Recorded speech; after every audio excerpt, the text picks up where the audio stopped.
পাক পবিত্র অবস্থায় ভালো অবস্থায় তো সালাম দেয়। এক মুসলমান আরেক মুসলমানের বোখার হিসেবে হাদিসের মধ্যে আসছে কয়েকটা দায়িত্ব আছে, কয়েকটা কাজ করার জন্য। তার মধ্যে এক নম্বরে দেখা হইলেই সালাম সর্বপ্রথম। আগে সালাম পরে কালাম, আল হাদিস। বিষয়টা আমার কষ্টে বুঝতে পারলাম। তবে মোহতারাম ভাইয়া দোস্ত বুজুর্গ, মাশাআল্লাহ আমরা একটা মাসালা অলরেডি কিন্তু জানিয়ে ফেলছি। আমরা এখন থেকে চেষ্টা করব। আর দিন ধর্ম থেকে মানুষ কখন সরে যায় এটা একটা বিষয় জানি নেই। শয়তানের ওয়াসওয়াসা কি, শয়তান মানুষকে কখন ওয়াসওয়াসা দেয় এই বিষয়ে আলোচনা। আর দিন ধর্ম থেকে মানুষ কখন সরে যায় এই বিষয়ে আলোচনা। আর ধার্মিকতার দিকে আমাদের অমনোযোগী কেন এ বিষয়ে আলোচনা। কবি বলছেন কাঁচাতে নোয়ালে বাঁশ, পাকিলে ঠস ঠস। বাঁশটা যদি কাঁচা অবস্থায় থাকে, আপনারা আমি যদি হেলাই, বাঁশের কঞ্চি আপনারা কিন্তু চেনেন। এই বাঁশের কঞ্চি, বড় বাঁশের কঞ্চি বড় হয়, ছোট বাঁশের তো কঞ্চি নাই, বড় বাঁশের কঞ্চি বড়। এই কঞ্চিগুলো দিয়ে কিন্তু ডালি, দোন ইত্যাদি কিছু মানুষ তৈরি করে। দেখেন কাটা ছিলার পরে। আর কবি বললেন अगर कुछ मर्तबा सा हो मिटा दो अपने अपने हस्ती को, ये दाना खा के में मिलकर गुले गुलजार होती है। अगर कुछ मर्तबा सा हो मिटा दो अपने हस्ती को, के दाना खा के में मिलकर गुले गुलजार होती है। আপনি যদি চান আপনার মর্তবা বৃদ্ধি হবে, বুলন্দ হবে, উচ্চ মাকামে পৌঁছাইতে চান, তাহলে কি কাজ? কেদানা খাকে মে মেলে গুলজার হতি হয়। এই একটা মেহেন্দি গাছ কিন্তু সবাই চিনি কিনা আমরা? আচ্ছা, কথাগুলি বোঝার চেষ্টা করবেন। মেহেন্দি গাছের পাতা যদি কোনো ব্যক্তি গাছ থেকে ছিঁড়ে নেওয়ার পরে ওই পাতাটা হাতের মধ্যে বসায় দেয়, রং ধরবে? রং ধরবে না। কিন্তু রং হওয়ার জন্য কি শর্ত? পাতাটাকে নিয়ে ভালো করে ধুইতে হবে। ভাই কথা বুঝে যায়? যে কথা বোঝার চেষ্টা করবেন। ওই পাতাটাকে নেওয়ার পরে ধোয়া লাগবে, ধোয়ার পরে বাটা লাগবে কৃষ্ণের মধ্যে। কথা বলেন ঠিক কিনা? বাটার পরে ননি করা লাগবে, ননি করার পরে তারপরে ওইটা একটা রং হবে। এই রংটা আপনি হাতের যে কোনো জায়গায় লাগাবেন, একটু কিছুক্ষণ সময় রাখার পরে রং হবে। কি ভাই, হবে কিনা? বাস্তব কথা। তো এর আগে বললাম যে পাতা একটা শ্রেণী নিয়ে হাতে লাগাচ্ছেন, কি আঙ্কেল রং হবে? হবে না। তো ওই মেহেদি পাতার সহিত বড় একজন আল্লাহর ওলি উদাহরণ দিয়েছে, আগার কুছ মর্তবা চা হোক, আপনি যদি মর্তবা চান, জান্নাতবাসী হইতে চান, বেহেশতেবাসী হইতে চান, মেটা তো আপনি হাস্তি কো, আপনাকে বিলীন করে দিতে হবে। আমির তো ভাব আপনাদের আমার মধ্যে একটা অহংকারিত্ব ভাব আছে, সবার মধ্যে আছে। কেউ এলিমের বড়াই, কেউ গাড়ি বাড়ির বড়াই, এক একজন এক এক সিস্টেমের আছে না? নাই চাচা? আছে। কতগুলি বোঝার চেষ্টা করবেন। কেউ জাগা জমির বড়াই ইত্যাদি। আমি এখানে আলোচনা করব কোরআন হাদিস থেকে, আমরা যেন বুঝতে পারি, আমল করতে পারি, এটাই মেইন মাকসাদ। ওই অমুকের আছে আর্থিক অবস্থা, অমুকের গাড়ি বাড়ি, এগুলো আমার দেখার কোনো টাইম নেই, আপনাদেরও টাইম নেই। কারণ কি, একটা মানুষ যখন মারা যায়, এটা কাপড়টাও নিয়ে যায় না কবরের মধ্যে, শুধু সাদা কাপড়। কি বলো, অন্য কোনো রঙিন পাঞ্জাবি গায়ে দিয়ে দেয় মারা গেলে? সাদা কাপড় দেয় কিনে? বালিশ কোনো ব্যক্তির কবরে দিয়েছে দেখছেন কি? আমার লাইফে আমি দেখিনি যে বালিশ কারো কবরে দিয়েছে। শুধু তাই নয় চাচা, এই গরমের সময় মাথার উপরে ফ্যান ঘুরতেছে, বাতাস লাগতেছে কিনে? এটা কে বানাইছে? বৈজ্ঞানিক, ইলেকট্রনিক্স ইঞ্জিনিয়ার। তো ওই ইঞ্জিনিয়ারের কবরের মধ্যে একটা ফ্যান সেটিং করা হয় নাই, কারণ এটা সঙ্গে যাওয়ার জিনিস নয়। সঙ্গে যাবে কয়েকটা জিনিস, ওই বিষয়গুলি সামনে আসতেছে। যে বিষয়টি আলোচনা করলাম, ওই যে মেহেদি গাছের পাতা বাটনার মধ্যে, পিছনের মধ্যে দিয়ে ডলাডলি করার পরে, ঘষা মাজা করার পরে যখন ননি হয়ে যাবে, ওইটা লাগাইলে রং হবে। আর পুরুষের জন্য 2 থেকে 3 রকম কাপড় পরা একেবারে হারাম। কয় প্রকার কাপড় পরা হারাম বলেন? 3 প্রকার। একটা একেবারে টাইট ফিট হারাম, নিষেধ, হাদিসের মধ্যে আছে। 2 নম্বরে বসেন, পরে সময় দেওয়া হবে ইনশাআল্লাহ। আর 2য় নম্বরে একেবারে হলুদ একেবারে। আর 3য় নম্বরে একেবারে লাল টকটকা, রক্ত বরাবর। এই 3টি পুরুষের জন্য একেবারে হারাম। মহিলাদের জন্য অনুরূপ। মহিলাদের জন্য সিস্টেম হইতেছে বিবাহ শাদীর আগে লাল হলুদ একেবারে হারাম। দিতে আছে, এখানে একটা সমস্যা আছে বাবা, মানুষ দিতে আছে। মাশাআল্লাহ, উনি একটা ভালো কথা বলছেন। তাও দেখছে, কেন দেখছে জানেন? তাদের এই এলেমটা জানা নাই। যদি জানা থাকতো জ্ঞানটা, তাহলে মানত। তাদেরকে প্রশ্ন করে দেখবেন যে বলেন তো কয় প্রকার পোশাক পরা হারাম, বলতে পারবেন না। নেভার, কখনো না। কারণ সে জানে না, এলেমটা জানা নাই। আরেকটি বিষয় আমরা জেনে নেব ইনশাআল্লাহ। এলেমটা দুইভাবে শিখা যায়। কয়ভাবে শিখা যায় বলেন? এখানে 10, 20, 15, 100 এগুলো বলা হয়নি, শুধু বলা হয়েছে দুই। কয়ভাবে শিখে যায় বলেন? দুইভাবে শিখে যায়। ফির আবার ভুল দুই জায়গায় ধরা পড়ে। কয় জায়গায় ধরা পড়ে বলেন তো চাচা দেখি? দুই জায়গায় ধরা পড়ে, একটা সবরে, একটা কবরে। মুসলমান ভাইয়ের আমার কথা বোঝার চেষ্টা করবেন। দুনিয়ার বুকে মানুষের দুই জায়গায় ভুল ধরা পড়ে। একটা সফরের মধ্যে ধরা পড়ে, আর একটা কবরের মধ্যে ধরা পড়ে। দুনিয়ার বুকে সফরের মধ্যে আপনি জামাতে গেছিলেন কিনা? চিল্লাই গেছিলেন, আমার আব্বাও গেছে, আরও হয়তো অনেকে যাইতে পারেন। এই যখন চিল্লাতে গিয়েছেন, আপনাকে বলা হয়েছে নামাজটা কিভাবে পড়েন দেখান তো। ওখানে যদি একটা ভুল করেন, শিখে দিছে কিনা? বাবা শিখে দিছে। আর সফরে একটা ভুল ধরা পড়ে, আর একটা কবরে। কবরে যদি ভুল ধরা পড়ে, সংশোধনের কোনো কায়দা নেই। যে ব্যক্তি কবরের মধ্যে যাবে আর কি, যাওয়ার পরে খুব কাকতি মিনতি শুরু করবে, আল্লাহ এবার দুনিয়ার বুকে পাঠায় দেন। যাওয়ার পরে যতগুলি নামাজ আছে, এক ওয়াক্ত নামাজ কাজা করব না, এবার পাঠা দেন। যত হজ আছে আমি হজ করব, এবার পাঠায় দেন। ভাই বোনের যতগুলি সম্পত্তি আছে বুঝাই দেব, এবার দুনিয়াতে পাঠায় দেন। শুধু মসজিদে পড়ে থাকবো, মসজিদের কোথায় কোন কাজ বাকি আছে আমি আগে আগে করবো, এবার পাঠায় দেন। আল্লাহ গো, আমার একটা নালিশ আপনার কাছে, আমাকে দুনিয়ার বুকে এবার শুধু খালি পাঠায় দেন। পাঠায় দিয়ে দেখেন আমি যতগুলি তোমার হুকুম হাকাম আছে, তোমার বন্ধুর তরিকা অনুযায়ী করার চেষ্টা করব। আচ্ছা, কবরের মধ্যে এই যে আকতি মিনতি যদি করে আল্লাহর কাছে, আর কি আল্লাহ শুনবে? সামান্য একটা উদাহরণস্বরূপ, দুনিয়ার বুকে পরীক্ষার হল, ইমতিহান যখন হয়, যখন পরীক্ষা হয়, এই পরীক্ষার বুকে যদি কোনো ব্যক্তি ছাত্র এবং ছাত্রী যাওয়ার পরে ক্লাসরুম হল রুমের মতো বলে, স্যার আমার খালি আর 2 দিন 4 দিন সময় দেন, 4 দিন পরে আমি আসি, এই সাবজেক্টটা আপনার কাছে পরীক্ষা দেব। ওখানে কি শুনবে? পরীক্ষা একবারে হয়। কয়বার হয়? একবারে পরীক্ষা হয়। তা দুনিয়ার বুকে আপনাদের আমাকে আল্লাহ পাক পাঠাইছেন, একবারেই পরীক্ষা। কিন্তু এই জন্য মেরে মোহতারাম ভাই ও দোস্ত বুজুর্গ, সম্মানিত এলাকাবাসী, আমার সবাই ঘনিষ্ঠ আপনজন, আমার এই বাপ চাচা দাদা ইত্যাদি সম্পর্কে, জামাই চাচা ইত্যাদি ভাই ভাগা, তা আমি চাচ্ছি যে সবাই যেন আমরা জান্নাতের দিকে, একে জান্নাতের মধ্যে এবং বিভিন্ন উচ্চ উচ্চ স্তরে বসবাস করতে পারি। এটা আমার মূল টার্গেট, মূল মাকসাদ। মাশাআল্লাহ, বহুদিন পরে সুযোগ পাইলাম জুমার দিন আলোচনা করা এবং আপনাদের সাথে সাক্ষাৎ। তা এই মাসালা থেকে আমি ঢুকেছি। এখন একটা কথা জিজ্ঞাসা করবো, আল্লাহ পাক আপনাদের সবাইকে কেমন রাখছে বলেন তো? আলহামদুলিল্লাহ, মাশাআল্লাহ। আল্লাহ পাক আমাকেও ভালো রাখছে। আল্লাহ পাকের অশেষ দয়া মেহরবানি যে আল্লাহ পাক আপনাদের আমাকে ভালো রাখছেন। এজন্য আল্লাহ তাআলার দরবারে শুকরিয়া জ্ঞাপন করি, আলহামদুলিল্লাহ। কথার মূল বিষয়বস্তু আমার ছিল সালাম থেকে এত দূরে আসছে। তা যাই হোক, ওই মেহেদি গাছের বিষয় থেকে জানতে পারলাম, আর এইদিকে ফ্যানের বিষয় থেকে জানতে পারলাম যে দুনিয়ার এমন কিছু কার্যকলাপ করে রেখে যাওয়া লাগবে যেন আজীবন, অনন্তকাল। কি কাল বলেন তো? অনন্তকাল, আদি থেকে অন্ত পর্যন্ত, দুনিয়ার শেষ থেকে শুরু পর্যন্ত, A to Z প্রত্যেকটা কাজ, প্রত্যেকটা বিষয় আপনারা আমি চালু রাখবো সমাজের মধ্যে এবং করব যেন এটা কিয়ামত পর্যন্ত আর সব যাইতে থাকে। মানুষ মারা গেলে কবর পর্যন্ত 3টি জিনিস যায়। কয়টি জিনিস যায় বলেন? 3টি। 2টো জিনিস চলে আসে, একটা জিনিস তার সঙ্গে যায়। 1 নম্বরে আত্মীয় স্বজন,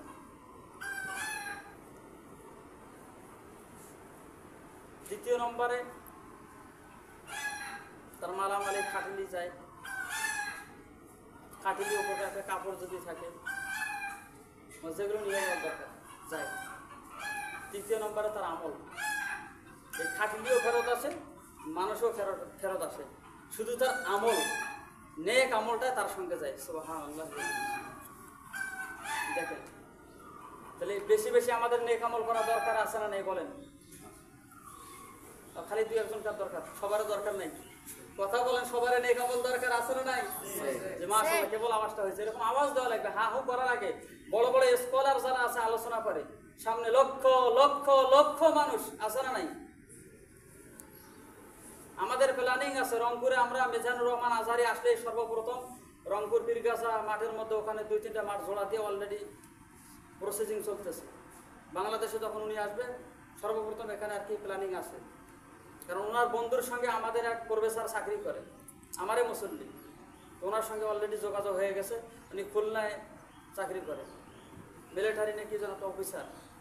তো যাই হোক, এরকম প্ল্যানিং আছে।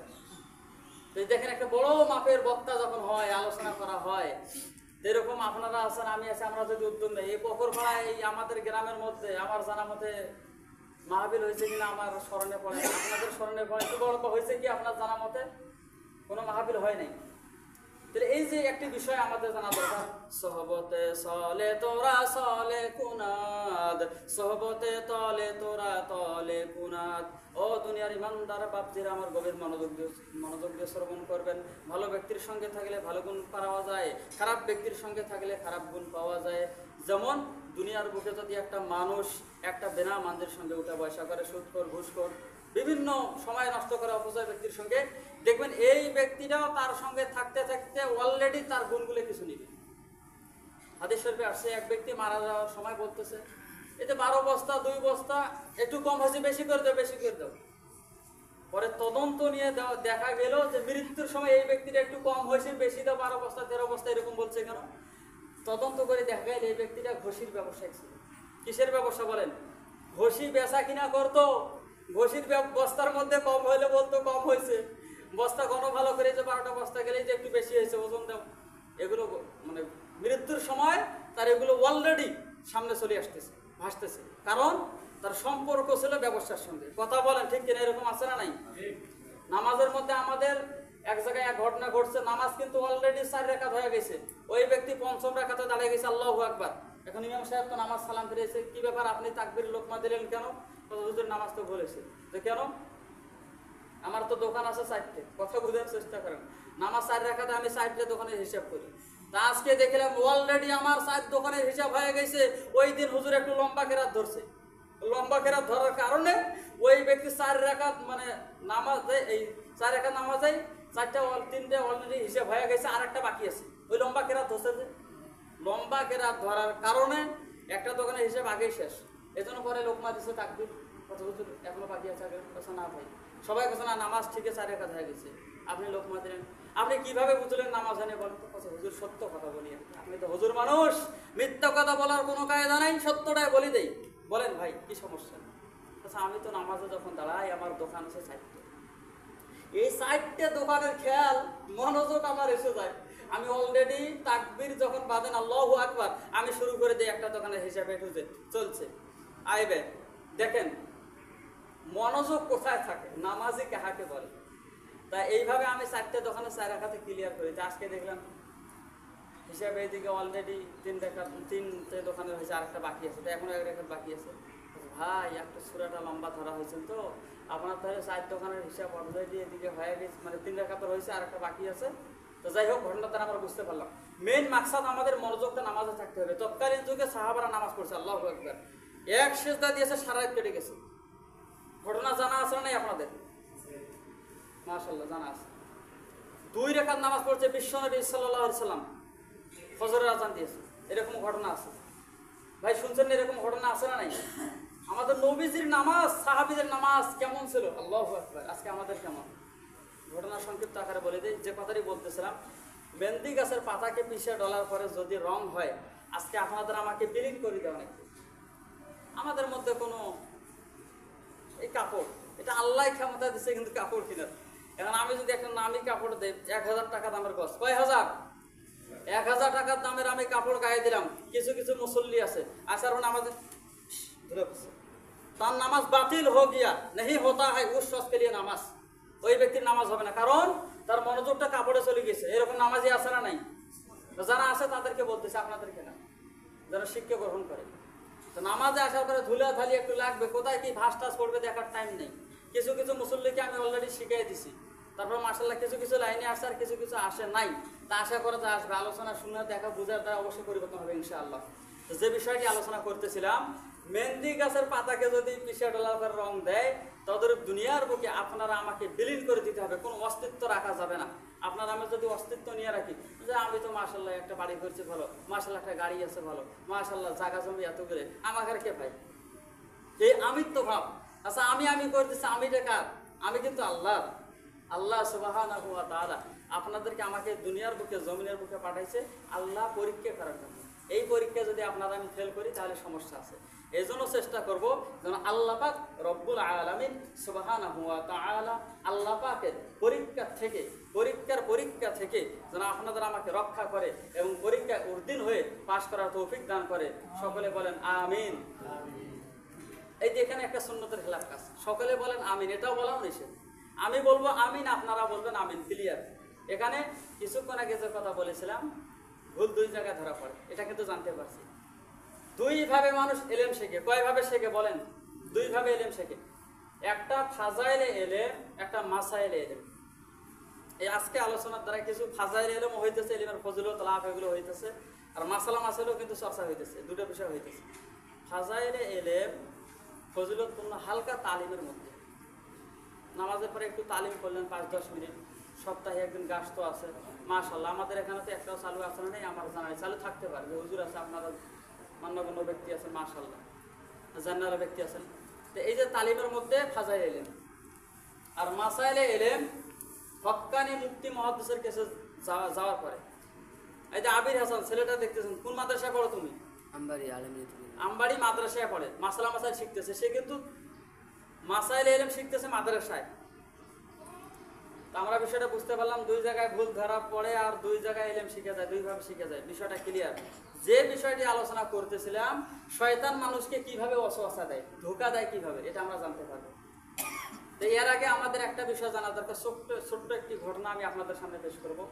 নাম শুনেছেন না? হযরত আশরাফ আলী থানভী রহমাতুল্লাহ আলাইহি, নাম শুনেছেন না আপনারা অনেকেই? আশরাফ আলী, এখানে একটা খুতবা আছে, এই খুতবাটা আশরাফ আলী থানভী রহমাতুল্লাহ আলাইহি মূল লেখক, ভারতের বড় একজন আলেম, বিখ্যাত আলেমে দিন, বুজুর্গনে দিন। সংক্ষিপ্ত আকারে ঘটনাটা বলি। হযরত আশরাফ আলী থানভী রহমাতুল্লাহ আলাইহি একদিন 500 আলেম, কত শত আলেম বলেন? 500 আলেমের জন্য খাদ্য পাকাইছে। খাদ্য পাকানোর পরে হঠাৎ করে এবার কিন্তু আজান শুরু হয়ে গেছে, আল্লাহু আকবার, আল্লাহু আকবার। দুনিয়ার বুকে ও ইমানদার মুসলমান ভাই ও দোস্ত বুজুর্গ, কথা বোঝার চেষ্টা করেন। আপনাদের আমাদের যদি জানা থাকতো মুয়াজ্জিন সাহেব আজানে কি বলে, আল্লাহু আকবার, আল্লাহ সবচেয়ে বড় হয়, আল্লাহ সবচেয়ে বড় হয়, আল্লাহ সব থেকে বড়, আল্লাহ সবার থেকে উর্ধ্বে, সবার থেকে বড়, এই বিষয়টা যদি জানা থাকতো, তৎকালীন জামানায় তদানীন্তন সময়ে সাহাবায়ে কেরাম রাদিয়াল্লাহু তাআলা আনহু আজমাইন একটা কুড়াল ছোটাইছি, কয়েকটা ছোট, তারপরে গাছের ডোম একটা ফাটাইতেছি, অথবা ভুই নিড়ানি দিতেছি। আমাদের এদিকে কামলা বলে, কৃষক কাজ যারা করে, এই কামলাগুলি যখন কাজ করি, কাজ করার সময় আমরা কিন্তু অনেকে, আমরা নিজেও কাজ করি, আপনারাও সবাই কিন্তু কাজ করেন প্রায় কম আর বেশি। এই কাজের সময় যখন আজান হয়ে যায় আর 2 থেকে 1টা পাই যদি বাকি থাকে, তাহলে কিন্তু এই পাইগুলো আমরা শেষ করে দিয়ে মসজিদে আসি, অথবা কেউ আসেনি, অলসতা গাফিলাতি, সামনে পড়বো আগামীতে, আর 2টা পাই বাকি আছে, এই 2টা পাই শেষ করি আগেই, তারপরে আমার আজান হবে, একটাই জামাত হবে, একটাই আধা ঘন্টা সময় তো লাগে না রেডি হইতে। 10 থেকে 15 মিনিটের মধ্যে গোসল সারাবো, আরও ওইদিকে 15 মিনিট সময় আছে, সুন্নত পড়া লাগবে, রেডি হওয়া লাগবে, আসতে মসজিদে যাইতে 2-1 মিনিট। এই যে একটা অলসতা, শয়তানের ওয়াসওয়াসা, চাপ, প্রতারণায় পড়ে যাই। আমরা কাজটা ওইদিকে পুরাটা শেষ করলাম, কিন্তু অলরেডি জহর গেল না, ঠিক আছে আসর থেকে ধরবো, আসরের সময় একটু কাজ আছে, এই কাজটা না মাগরিব থেকে ধরবো, মাগরিব চলে গেল, মাগরিব যাওয়ার পরে এশা গেল, তা ফজর থেকে ধরবো ইনশাল্লাহ। এই যে শয়তানের বড় একটা ওয়াসওয়াসা, আগামীতে করব, সামনে করব, এটা 1 নম্বর ওয়াসওয়াসা শয়তানের। মিস্টার ইবলিস, কার ওয়াসওয়াসা বলেন? মিস্টার ইবলিস। ইবলিসের নাম আপনারা শুনেন নাই, জানেন না? এই ইবলিস নামটা বলতে ভয় লাগতেছে নাকি? ওয়াসওয়াসা কে দেয় বলেন তো? মিস্টার ইবলিস। একটু হাহু কথা বলা লাগবে। মসজিদে আসলে ঘুম কেন ধরে জানেন? এটার একটা কারণ বলে দেয়। দুনিয়ার বুকে যখন বাজারে যাবেন, আমরা যখন বাজারে যাই, বাজারে যখন যাবেন ঘন্টাকে ঘন্টা, আধা ঘন্টা একটা চার দোকানে বসবেন, সামনে একটা টিভি থাকে। আর দুনিয়ার বুকে এই যে টিভিটা চলতেছে, যে দোকানদার চলাইতে, স্যার আমল নামায় কিন্তু গুনার পয়েন্ট যাইতে থাকবে। আপনি ওখানে চা খাইতে বসছেন, যতগুলো অশ্লীল ছবি বা বিভিন্ন কিছু দেখবেন, এর গুণের ভাগ কিন্তু তার আমল নামায় যাবে। এই জন্য আপনাদের আমার কিছু কাজ করা দরকার, যেন ভবিষ্যতে প্ল্যানিং করে রাখা যাওয়ার দরকার, যেন ভবিষ্যতে আগামীতে এই কাজগুলির দ্বারা সব হয়, নেকি হয়। আপনাদের আমার যেন আমল নামায় নেকি জমা হইতেই থাকে।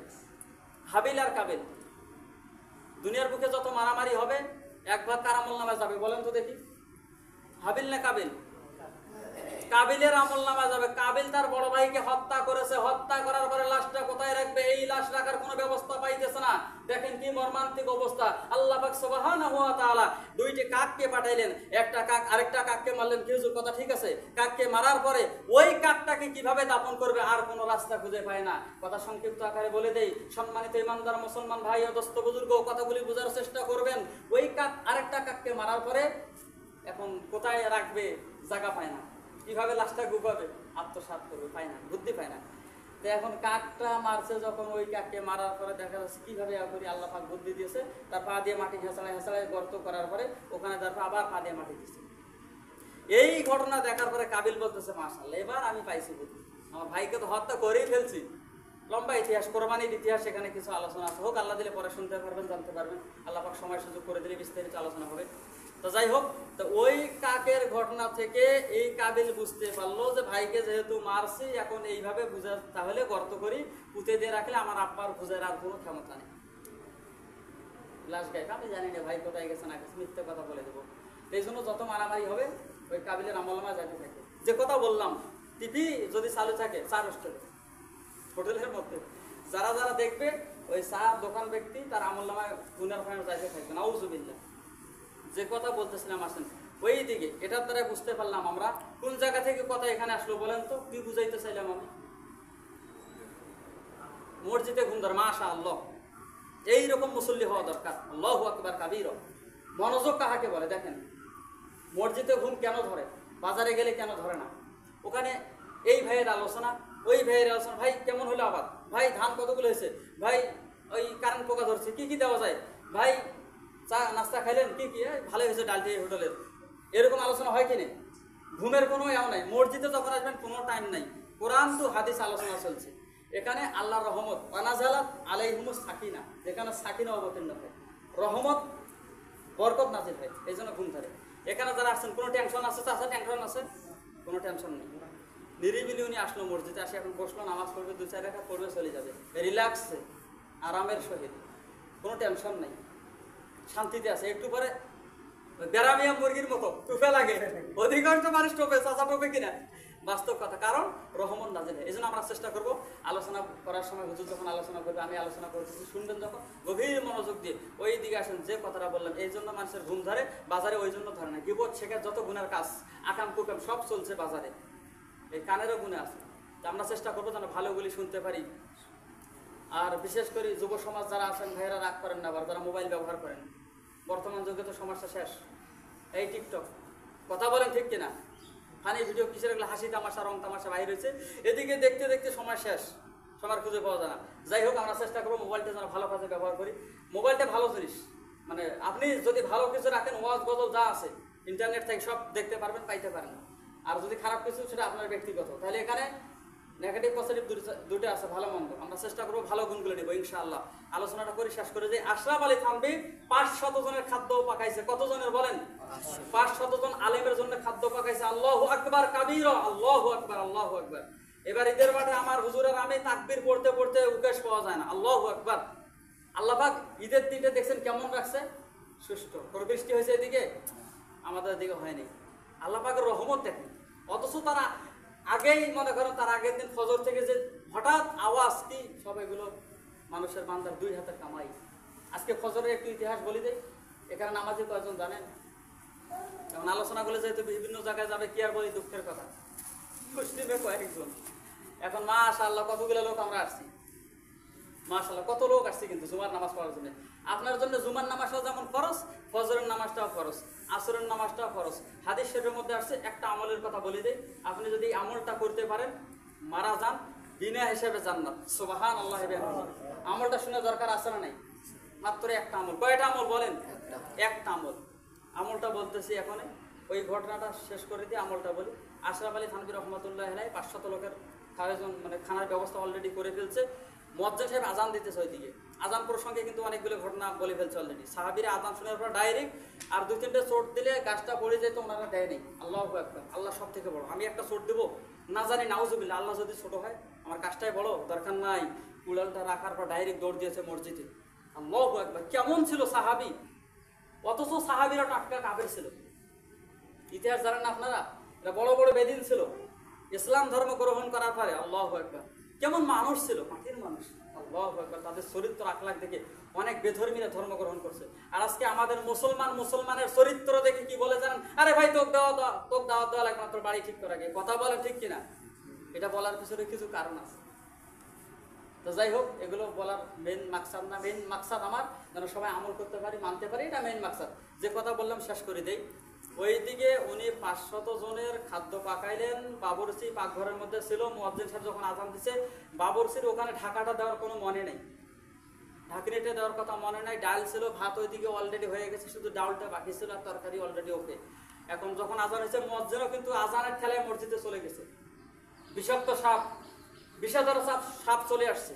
সুর সাপ দেওয়ার টাইম নিয়ে ঘটনাটা বোঝার চেষ্টা করেন। সাপ আসার পরে আমাদের যে খালা টিন যখন, অথবা খালা যেটা টুই মানে সাল থাকে, সাল বলা হয় আমাদের এদিকে, ওই সালের মধ্যে থেকে একটা বিষাক্ত সাপ উঠছে। উঠার পরে আস্তে আস্তে সাপটা ওই ডাইল বরাবর যখন আসছে, ওই দিক দিয়ে পার হচ্ছে আর কি। পার হওয়ার পরে ডাইল বরাবর যখন আসছে, গরমের তাপে, গরমের কিন্তু ভাপ উঠে, এইভাবে সাপটার আগে যাইতে পারে নাই, ডাইলের মধ্যে পড়ে গেছে। আল্লাহু আকবার, পরিস্থিতিতে দেখেন ঘটনাটা কি হয়। চোখ কান খোলা রাখেন, দিলের কান দিয়ে শ্রবণ করেন। ভালোবাসা কাহাকে বলে দেখেন কি অবস্থা রেখে। আল্লাহু আকবার, আজকে আমরা মানুষকে ভালোবাসতে পারি না। মর্মান্তিক অবস্থা। সামান্য দেখেন সাপটা যখন পড়ছে, একটু পরে গরম পানি, আপনাকে 1 লক্ষ টাকা দেব, আপনি খালি হাতটা গরম টকবক গরম পানির মধ্যে হাতটা ঢুকাবেন আর বাহির করবেন। কারো ক্ষমতা আছে? হাত তোলেন তো দেখি। শোনো নাই, 1 লক্ষ টাকা দেওয়া হবে, সমস্যা কি? আপনার হাতে নষ্ট হয়ে যাবে। টাকা গেলে টাকা পাওয়া যায়, কিন্তু হাত নষ্ট হলে পাওয়া যায় না। কথা বলেন ঠিক কিনা? এখানে ঘটনা একটা মনে হলে সময় নাই, সংক্ষিপ্ত আকারে বলে দেই। আমাদের রানিং সভাপতি মসজিদের অসুস্থ 3 মাস ধরে। কয় মাস বলেন? 3 মাস ধরে। মেরুদণ্ডের হাত ফাঁকা হয়েছে, ওখানে অলরেডি 6 থেকে 8টা নাট বসে দিয়েছে, তার জীবন্তকাল থাকি গেল মরণ পর্যন্ত। মানে নাট পেঁচিয়ে দেওয়ার পরে হাড্ডিটা ফাঁকা হয়ে গেছে, তো ওটা অ্যাডজাস্ট করার জন্য নাট দিয়েছে। বেচারা বললো, হুজুর কাছে বাবাজি, এই আমি এখানে আসার আগের দিনের ঘটনা, মাগরিব থেকে এসে আলোচনা কাছে, আমার সামনে 1 লোক অসুস্থ, 6 লক্ষ টাকা দিছে। কত লক্ষ বলেন চাচা? 6 লক্ষ টাকা দিছে, আমার অপারেশনটা ভালো করে যান। ঠিক আছে, ডাক্তার বলছে আমার চেম্বারে আসেন, ওখানে ভালো করে অপারেশন করাবো। 6 লক্ষ টাকা ক্যাশ জমা দেওয়া লাগবে। ঠিক আছে, 6 লক্ষ টাকাও নিয়ে আসছে, ক্যাশ জমা দিছে। একটু পরে অপারেশন হয়েছে, একটু পরে ফিনিশ, স্কোয়ারটে মারা গেছে লোকটা। ইন্না লিল্লাহি ওয়া ইন্না ইলাইহি রাজিউন। আমাদের এই দোয়াটার মধ্যে অনেকে ভুল করে, শব্দটা ইন্না লিল্লাহি ওয়া ইন্না ইলাইহি রাজিউন না। এটা একটা বিষয় জানতে পারলাম। তা যাই হোক, টাকায় ওই লোকটাকে বাঁচাইতে পারলো না। বাঁচাইতে পারছে কি টাকা? 6 লক্ষ টাকা কোথায় গেল? বাঁচাইতে কেন পারলো না? রাখে আল্লাহ, মারে আল্লাহ, রাখে আল্লাহ তাআলা তাকে রাখবে না, বাঁচাবে কে? ক্ষমতা নেই। ওই দিকে ঘটনা শেষ, একেবারে ফিনিশ পর্যায়ে চলে আসছে। বাবরচি চলে গেছে, সাপটা পড়ে মারা গেছে। একটা বিড়াল দেখছে। ঘটনাটা কে দেখছে বলেন? একটা বিড়াল কিন্তু দাঁড়িয়ে থেকে দেখছে। আর বড় বড় যারা আল্লাহর ওলি, এরা কিন্তু বিড়াল ছাগলকে বেশি বেশি ভালোবাসে। বর্তমান এখন বড় একজন মুফতি আমির হামজা, নাম শুনছেন না? বড় স্কলার বক্তা আছে না নাই? উনি এখন কাপড়ের দোকান করে, মাদ্রাসাও আছে, মসজিদও আছে। ব্যবসা হালাল জিনিস। ব্যবসা কি জিনিস বলেন? হালাল। হালাল জিনিস করতে অসুবিধা আছে? উনি বড় একজন মুফতি সাহেব, কাপড়ের ব্যবসা করতেছে, হালাল ব্যবসা, হালালটা করতে অসুবিধা কোথায়? কে কি বললো দেখার টাইম নেই। তো যাই হোক, যে বিষয়ে আলোচনা করলাম, একেবারে ঘটনা শেষ। যখন বিড়ালটা দেখতে পাইছে যে সাপটা পড়ছে, যখন ওখানে বাবরচিও নাই, হুজুরও নাই মসজিদে, এখন বিড়াল চলে গেছে মসজিদে। আশরাফ আলী থানভী বড় আল্লাহর ওলি, উনি নামাজ শেষ করে বসছে, সবাইকে নিয়ে 500 আলেমকে নিয়ে পরামর্শ হইতেছে যে আমাদের এলাকার এই অবস্থা, দিন ধর্ম কিভাবে কি চালা যায়, ওনারা পরামর্শের কাজ চলতেছে। আজকে আমরা যদি এখানে একটা অনুষ্ঠানের ব্যবস্থা করি, যে আমাদের কমিটি মিটিং আছে, সবাই বসবেন, মসজিদের এটা ওটা সমস্যা, বসলে ওখানে পরামর্শ করতে গেলে চাচা সময়ের দরকার আছে না নাই? সময়ের অবশ্যই দরকার আছে ভাই, সময়ের দরকার আছে বাবা, সময়ের দরকার আছে। তো পরামর্শ যখন করতেছে, বিড়ালটা চলে আসছে, অলরেডি বিড়ালের চোখ থেকে পানি বের হইতেছে। হুজুরের একবার জামা ধরে টানে আর মুখ ওই দিকে দেখায়, টানে আর মুখ ওই দিকে দেখায়। বাবুরচির একবার কাপড় ধরে টানে আর ওইদিকে মুখ দেখায়। এরা কিন্তু কেউ বুঝতেছে না যে ঘটনাটা কি, বিড়াল ওই দিকে দেখাচ্ছে টানতেছে কারণটা কি। পরামর্শ প্রায় শেষের দিকে দেখেন কেউ বুঝতেছে না, বিড়াল খালি হাউ মাউ করে কাঁদতেছে, কি শব্দ শুরু করছে চিল্লে চিল্লি, ওনার কথা কিন্তু বুঝতেছে না। তা আশরাফ আলী থানভী রহমতুল্লাহ যখন জামাটা জুব্বাটা টান দিছে, তারপরে হাড়ির কাছে নিয়ে গেছে, ইনি কিন্তু কিছুটা বুঝতে পারছে যে আমাকে বিড়াল হাড়ির দিকে নিয়ে আসলো, অথচ হাড়ির দিকে দেখা যার কাঁদতেছে কারণটা কি, নিশ্চয়ই কোনো ঘটনা ঘটছে এখানে। তা বিড়াল মনে করছে হয়তো বুঝবে না, ইনি কিন্তু আল্লাহর ওলি অলরেডি বুঝতে পারছে যে কোনো এখানে দুর্ঘটনা ঘটছে অবশ্যই। তা বিড়ালটা আস্তে আস্তে টুয়ের মধ্যে উঠছে এক লাফ দিয়ে, আল্লাহু আকবার কাবীর। টুয়ের মধ্যে উঠার পরে ওখান থেকে ডাইরেক্ট জ্যান্ত ডাইলে উনি লাফ দিয়েছে। জীবন্ত বিড়াল, কি বিড়াল ভাই বলেন, জীবন্ত চলমান বিড়াল একটা নিজের জান তার বিলীন করে দিল। উনি ভাবলো না এই 500 আলেম এই ডালগুলো যদি খায় মারা যাবে, আমি বিড়াল বেঁচে থেকে লাভ নাই, এই হুজুরও মারা যাবে, এতগুলো আলেম মারা যাবে। আলেমকে এত ভালোবাসা বাড়ছে একটা বিড়াল, সোহবত কাহাকে বলা হয় দেখেন, বুঝার চেষ্টা করেন। তো যখন আশরাফ আলী থানভী বললেন বাবর সিংহ এদিকে আসো, ডালগুলো সব ঢালো, ডাল ঢালার পরে দেখা গেল সাপে একটা বড় কাঁটা, একদিকে বিড়ালের হাড় হাড্ডি আরেকদিকে। তাহলে উনি বুঝলো যে আগে এখানে সাপ পড়েছে, আমরা কিন্তু বুঝতে পারি না এই বিড়াল টানাটানি করেছে কেন, সাপ পড়ার কারণে। আর বিড়ালটা আমরা না বুঝার কারণে নিজের জান পর্যন্ত দিয়েছে। আল্লাহু আকবার। সামান্য একটা বিড়াল মালিককে কত ভালোবাসে। মেরে মোহতারাম ভাই দোস্ত বুজুর্গ, একটা কুকুরকে আপনি লালন পালন করেন, আল্লাহু আকবার, সারা রাত ঘুমায় না, সে রাতে ঘুমায় না, একটু শব্দ হলে ঘেউ ঘেউ করে ওটা, কথা বলেন ঠিক কিনা? আর আমরা মানুষ হয়ে আল্লাহকে ভালোবাসি না, আল্লাহকে চিনি না, কথা বলেন ঠিক কিনা? আল্লাহকে চিনা ভালোবাসার দরকার আছে না নাই? আমি আশা করি আজকে 2 কাতার হয়েছে, আসর থেকে যেন 2 কাতার হন, এটাই আমার মেইন মাকসাদ। আর কোনো মাকসাদ উদ্দেশ্য আমার ছিল না। আমি একাই ফজরের নামাজ পড়লাম, 2-4 জন খালি পড়লাম, এতগুলো লোক আপনারা অনেকে পড়েন নাই, দুঃখের বিষয়। তো যাই হোক, এই জুমার নামাজ গরিবের জন্য হজের দিন, এজন্য ফজিলত আছে, যতটুকু আলোচনা করেছি। বিড়ালের একটা ঘটনার দ্বারা আমরা কিন্তু অলরেডি বুঝতে পারছি। আরও ব্যাখ্যা বিশ্লেষণ ছিল, আলোচনার সময় একেবারে কম, সময় অলরেডি হয়ে গেছে, বলার আর সময় নেই। যতটুকু বলছি সবাই কিন্তু অলরেডি বুঝতে পারছেন, দাদা বুঝে জানি কথাগুলি আমার। আমাদের ভালোবাসাটা তাহলে কেমন হওয়ার দরকার আল্লাহর সঙ্গে, রসুলের সঙ্গে। আমরা আজকে দুনিয়ার জন্য সামান্য, আপনি অসুস্থ হয়ে দেখেন, আপনার স্ত্রীও আপন না, আপনার ছেলে আপন না, ওই সভাপতি কাঁদতেছে, কাছে বাবা ছেলে সন্তানকে ডাকি, কেউ আসে না, কেউ আপন না আমার কাছে। আমি ভালো হলে ডাইরেক্ট মসজিদ আর বাড়ি, মসজিদ আর বাড়ি, জামাতে ব্যস্ত থাকবো। আর আমরা আজকে দুনিয়া নিয়ে ব্যস্ত, তারা কেমন? আপনি আর সমস্যা, আপনার আর্থিক সমস্যা 2 রাকাত নামাজ পড়েন, সলাতুল হজর পড়েন। টাকার সমস্যা 2 রাকাত নামাজ পড়বেন। আপনি টেনশনে আছেন, 2 রাকাত নামাজ পড়েন, ভালো করে সুন্দর করে উজু করে, হাদিস শরীফে আসছে এই 2 রাকাত নামাজ আপনার সমস্ত কাজে মানে আল্লাহ পাক সহযোগিতা করবে নামাজের মধ্যে। আরেকটা ভুল করতেছে, আমরা অনেকে কাজ করার সময় কাঁচা মারি, হাদিসে আসছে খরচ তরফ করা কবির গুনাহ। চেষ্টা করবো যেন 3 কোয়ার্টারগুলো করি, এবং সচরাচর আমরা 200টি কেন করবো। আল্লাহ পাক আজকের যতগুলি আলোচনা করা হয়েছে আপনাদের আমাকে জানা মানা বোঝা এবং আমল করা বোঝার তো অভিজ্ঞান করুন, আমিন। আশা করা যায় সবাই করছেন। আমি আশা করি আল্লাহর হুকুম রসুলের তরিকা যেন পালন করতে পারি, মানতে পারি, এটা আমাদের মেইন টার্গেট, মেইন উদ্দেশ্য। আল্লাহ পাক সবাইকে যেন আল্লাহর হুকুম, আল্লাহর জন্য সমস্ত কাজ করবো ইনশাআল্লাহ। ওয়া আখিরু দাওয়ানা আলহামদুলিল্লাহি রাব্বিল আলামিন। যা নামাজ পড়িনি, নামাজ পড়িনি ইনশাআল্লাহ।